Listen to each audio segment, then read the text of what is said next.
Buonasera, buonasera a tutti e benvenuti ad una nuova puntata di Raccontami di te. Sono qui con un'altra donna, una donna che rappresenta la resilienza, la forza, il coraggio, l'adattamento e proprio la voglia di cambiare, il cambiamento in assoluto. Io racchiuderei questa puntata proprio con la frase che il cambiamento è la costante della nostra vita e lei lo sa bene, ci spiegherà perché. Parlo di Rita Angeletti, che tutti conoscete come Rita Chef. Buonasera Monica, buonasera Ciao a Rita, tutti. e grazie per essere qui. Grazie a voi. Rita, tu sei veramente una donna fortissima, una donna che ha fatto del cambiamento il fulcro della sua vita. Sì. Tu nasci da genitori, papà dirigente d'azienda, mamma insegnante, però papà con la passione per la cucina. Se ti parlo della tua infanzia, che ricordi hai di nonna Emma? Mi tocchi il cuore, perché io sono cresciuta sognando di diventare da grande come lei. Cioè io vedevo questa donna come una donna forte, era già anziana, io ero bambina, era mamma di 4 figli, sai, le nostre nonne erano veramente forti. Avevano fatto lavori di tutti i tipi. Lei aveva sempre curato la sua casa, la sua famiglia e aveva la grande passione per la cucina. Quindi io, più che averla ereditata da papà, la passione l'ho ereditata da nonna. Ma qual è il profumo che più ricordi quando entravi in cucina da tua nonna? Lei diceva il sugo. In realtà è una salsa di pomodoro con spezzato dentro, con pezzi di carne. Lei anche di un piatto povero, no? Fatto con ingredienti poveri, assolutamente genuini ma poveri, riusciva a renderlo qualcosa di straordinario. E lo sai perché? Perché c'aveva l'ingrediente segreto, l'amore. Sembrano chiacchiere, ma non lo sono. Se cucini con amore, quell'amore traspare nei piatti. Non c'è niente da fare. Qualcosa, infatti tra poco entreremo proprio nel tuo mondo, no? Che è la cucina, sì, che è la tua passione, proprio sì, il tuo amore. Dopo i figli, dopo il marito, forse vanno insieme. Forse vanno insieme. Tua mamma è insegnante, ti lauri in lingue e letterature straniere, tua mamma vuole una figlia che faccia l'insegnante. Assolutamente E invece sì. una volta laureata tu dici io voglio seguire la mia passione, quella della cucina. Sì. Quando lo dici a tua mamma, com'è la reazione? Guarda, era una domenica pomeriggio, quelli sono, quel ricordo fa parte di quei momenti che diventano indelebili nella nostra vita. Era una domenica pomeriggio e avevamo pranzato, a me il pasto non era andato nessuno giù, perché io pensavo, mo come glielo dico, certo. Poi mi sono offerta di fare il caffè e quando stavamo prendendo il caffè dissi a mia madre, mamma io non posso fare l'insegnante, io voglio cucinare. Mi guardò e dice, ma che dici?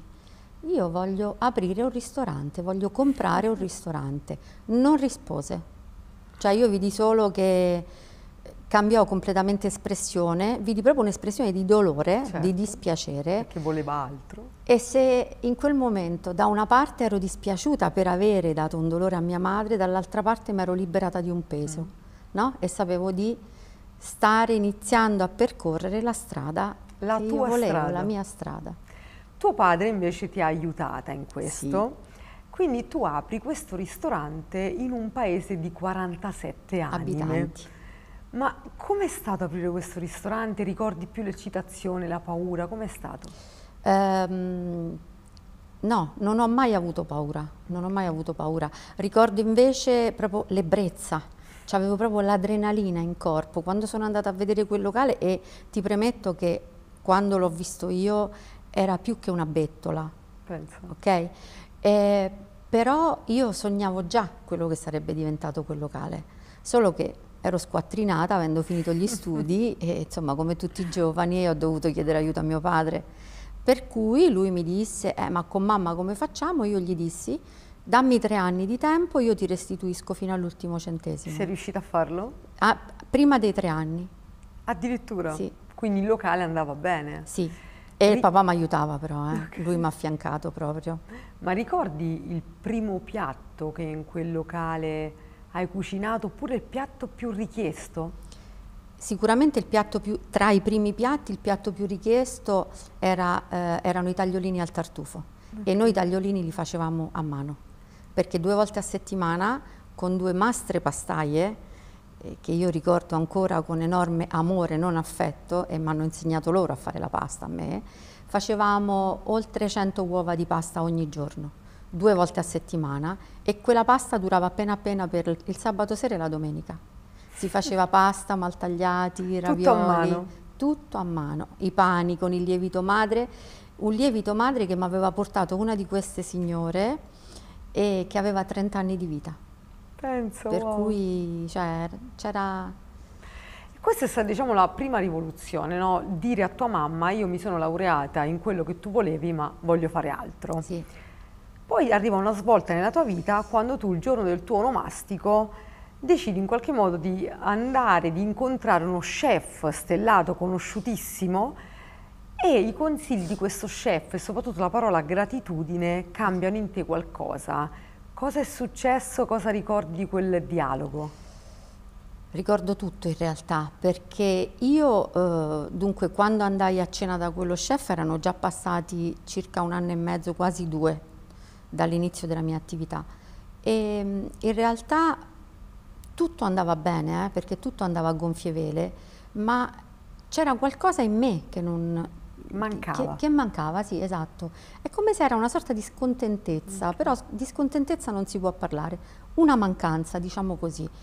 E decisi di festeggiare il mio onomastico, scelsi questo locale con il pernottamento perché era lontano da Roma e prima di tutto quello che mi toccò profondamente fu l'umiltà di questo grande chef che dopo cena uscì in sala e salutò tavolo per tavolo tutti i suoi ospiti. Il non sentirsi arrivato. Io non me lo sarei mai aspettata e quello per me fu il primo insegnamento. Certo. Assolutamente. Poi quando chiesi se appunto potesse scambiare 2 parole con me, mi dimostrò una disponibilità incredibile, mi fece parlare, mi ascoltò e poi mi parlò a un certo momento di gratitudine. Mi disse: ma tu lo sai che cos'è la gratitudine? Perché va tutto bene quello che mi hai raccontato, però se tu cominci ad essere grata per tutto quello che hai, e c'è sempre qualcosa per cui essere grati intorno a noi, vedrai che tutto cambia. Ora raccontato così sembrano semplici parole, ma io non ci dormii quella notte, non ci dormii. E tutto questo creò proprio in me una rivoluzione che poi diventarono fatti, perché io poi tornata al locale, carica più che mai. Hai messo in pratica? Sì, cominciai a mettere in pratica e comunque al di là del lavoro tutto ciò ha cambiato proprio la mia vita, perché la gratitudine ti fa cambiare proprio modo di vedere le cose a 360 gradi. Che sei grata per quello che hai? Sì. Certo. Sì, assolutamente sì. Io qui vedo, perché io chiedo sempre agli ospiti di portare degli oggetti che li rappresentano. Io lì vedo una rotella, com'è che si chiama? Sì. Ci spieghi cos'è? Questa è la rotella taglia ravioli, taglia pasta di nonna Emma. Ah, della nonna Emma! Sì, era sua non so da quanto. Io quando mi fu regalata avevo 7 anni. Penso. E lei stava facendo dei ravioli e io chiesi a lei se potevo aiutarla. Mi disse: vieni con nonna.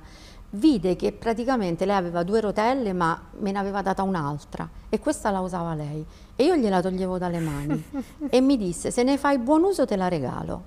Ho sempre usato fino a domenica scorsa questa rotella. Che bello, che ti fa pensare a lei. A lei. La tradizione che va avanti. A lei. E invece a fianco alla rotella cosa abbiamo? Quello è un termometro a sonda che, a differenza di tutti i termometri a sonda digitali che adesso abbiamo di ultima generazione, questo l'ho comprato quando io aprii il mio primo locale, quindi quando diciamo comprai tutte le attrezzature per l'antico borgo avevo bisogno di un termometro a sonda e a quei tempi era il 1994, erano questi i termometri.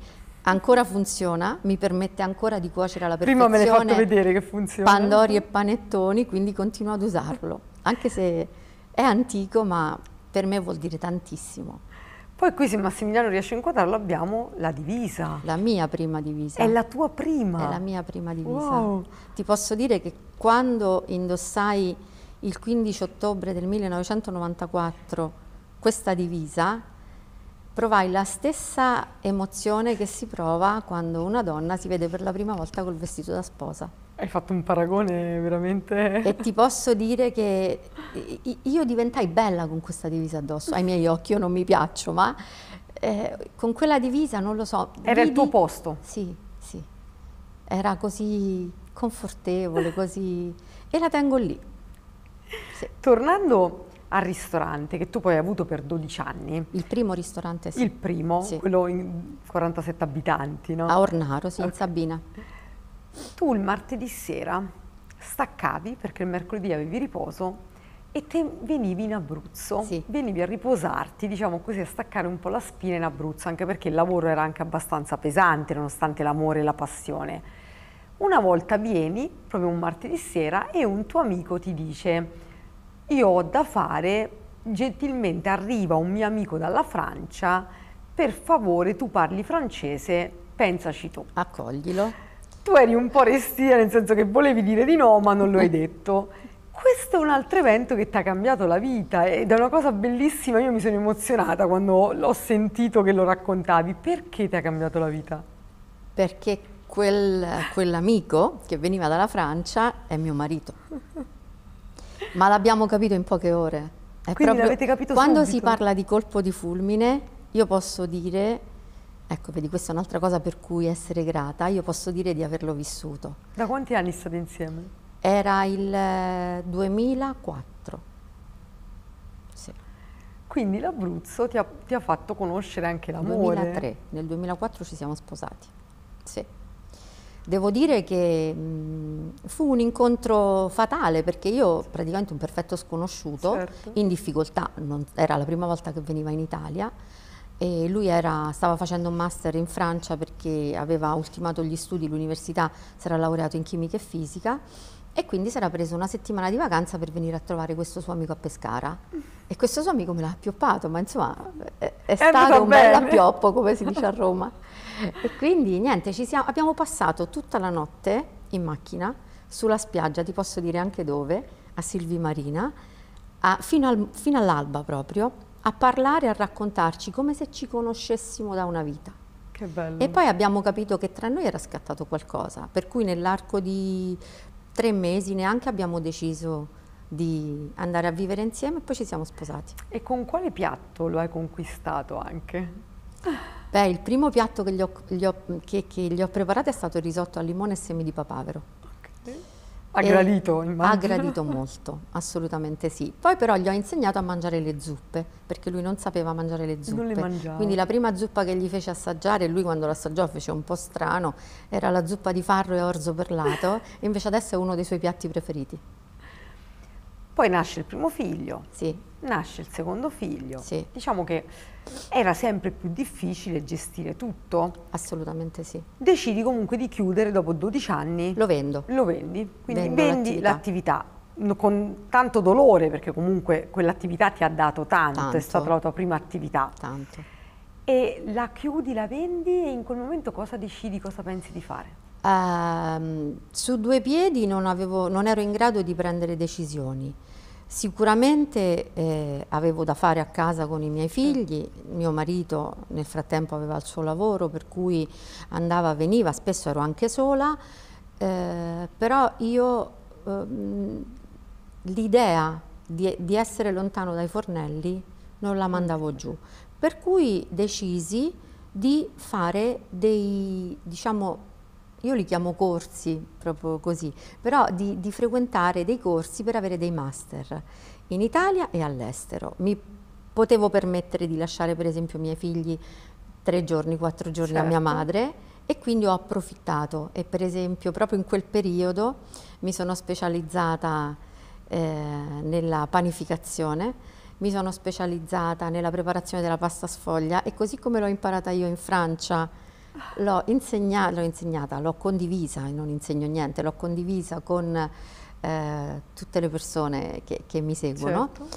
E quindi ho approfittato per approfondire determinate cose, perché sai, quando tu gestisci un ristorante e sei in cucina, sì, il tempo ce l'hai per essere sempre aggiornata, però non più di tanto, perché tu lì ci devi stare, capito? Per cui non è che io poi non sono una persona che demanda, Io Fai tu. collaboro, Ok. capito? E molto spesso avevo i ragazzi della scuola alberghiera che la preside dell'alberghiero di Rieti mi mandava come stagisti e loro adoravano venire da me perché mi dicevano: chef, tu lavori con noi, cioè gli altri li obbligavano a fare dei lavori, io me li mettevo vicino, E no? stavi con loro? E io sono ancora amica di ragazzi che ho conosciuto quando io avevo 26 anni e loro ce n'avevano Pensa. 15 e ancora mi chiamano, mi salutano, sono i Eh. miei iscritti. Comunque nella tua vita il cambiamento non ti ha mai spaventata, No, perché tu veramente poi hai fatto addirittura un salto nel vuoto. eh, Ehm, Perché, vabbè, ristorante chiuso, tu continui a fare corsi, continui a dedicarti alla cucina, continui a fare consulenze o sì, condivisione, sì, come tu dici, perché la sì, condivisione è una cosa bellissima. sì, Un giorno, una notte, fai un sogno. sì, Sogni praticamente di correre sulla spiaggia con tuo figlio e quella spiaggia era la spiaggia dove tu venivi qui in Abruzzo, quindi a Silvi, sì, e racconti questo sogno a tuo marito e dici a tuo marito: molliamo tutto, e andiamo andiamo in via, Abruzzo, apriamo un locale. sì, E io immagino tuo marito che scioccato, scioccato, sì. però tuo marito ti appoggia. Lì per lì ha taciuto, lui è di poche parole, quindi quando gli dici qualcosa io ormai lo conosco, quindi dall'espressione del viso Certo. capisco insomma com'è e io poi non insisto, però poi dopo lui ci riflette. Sono passati pochi giorni e poi una sera tornato dal lavoro, la doccia, la cena, due chiacchiere, mi dice: ho pensato, sai, a quello che mi hai detto. Lui aveva il giorno di riposo mercoledì e quindi mi disse: da mercoledì prossimo ce ne andiamo ogni volta, ogni mercoledì in Abruzzo per cercare questo locale che tanto vuoi, quindi tu nel frattempo trova dei contatti. Tu subito ti sei messa alla ricerca di contatti, Sì, venite in Abruzzo, questo locale però non arriva subito. no, Finché a un certo punto tuo marito riceve una telefonata da un amico che si trova in Abruzzo e lui dice: guarda, sono in Abruzzo anch'io, incontriamoci. Mentre stava andando, tu in una via a Montesilvano vieni attratta da da un qualcosa, locale. da un Sì. locale e trovi il locale. Era la sesta volta che venivamo, il sesto mercoledì che venivamo a Pescara e più che altro Pescara Montesilvano Silvi, perché io comunque volevo stare sul mare. Certo. E, e quel mercoledì mio marito mi diede proprio l'out-out, mi disse: se troviamo oggi bene, se no poi insomma be quiet, stai calma e fammi vivere. E incontrammo appunto i gestori dei locali con cui avevo preso appuntamento, non mi piacquero nessuno dei due locali e tornando verso casa mio marito sbagliò strada e squillò lì il telefono. E appunto questo amico gli disse: Pensa io un sto a po'. Pescara, dove sei? Dice: guarda che sto anche io quasi a Pescara, sto insomma vicino Pescara. Io fui attratta da questo locale e dissi a mio marito: fammi scendere. Ma perché che devi? No, fammi scendere, ti prego, chiedo informazioni. Scendo, non era ancora l'ora di pranzo, per cui ho bussato, dico se ci fosse qualcuno. Ha aperto un ragazzo e gentilmente chiesi a lui se ci fosse stato qualche locale in vendita e lui mi disse: questo è in vendita. Quando si dice che quella è proprio la tua strada, E quello no? ho comprato. Hai comprato quello, l'hai trasformato in un bistrò. Sì, Quanto tempo l'hai tenuto aperto?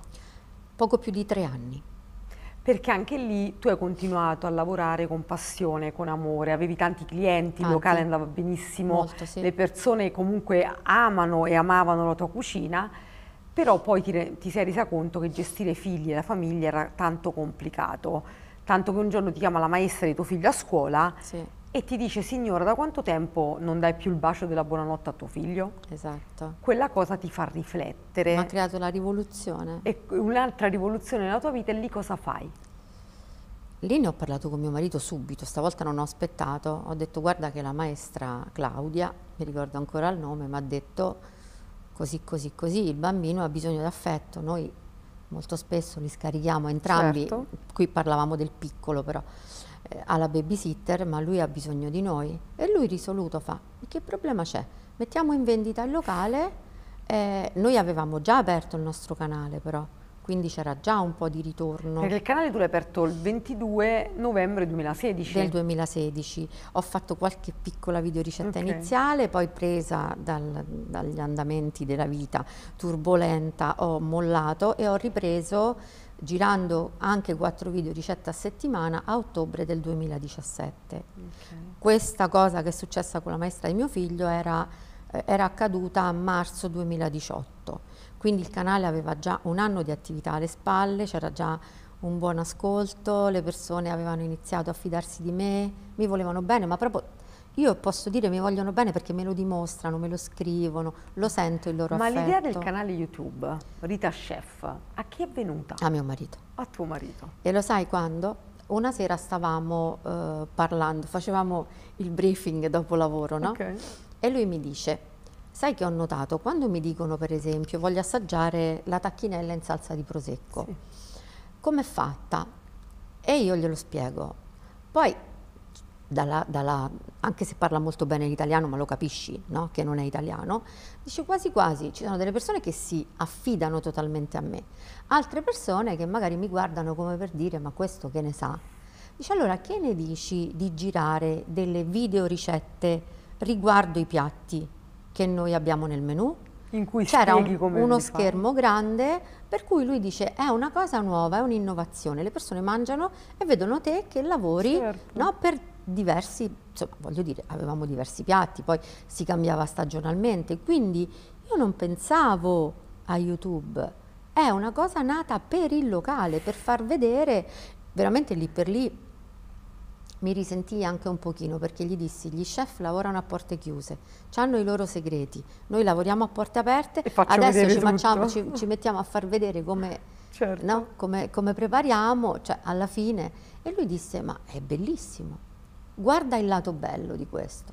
E realmente io ci ho riflettuto, ho apprezzato la sua idea. E questa si è rivelata un'ottima idea perché poi tu, questo canale che avviato nel 2016 ma nel 2018 ha preso proprio piede, sì, oggi conta quante persone?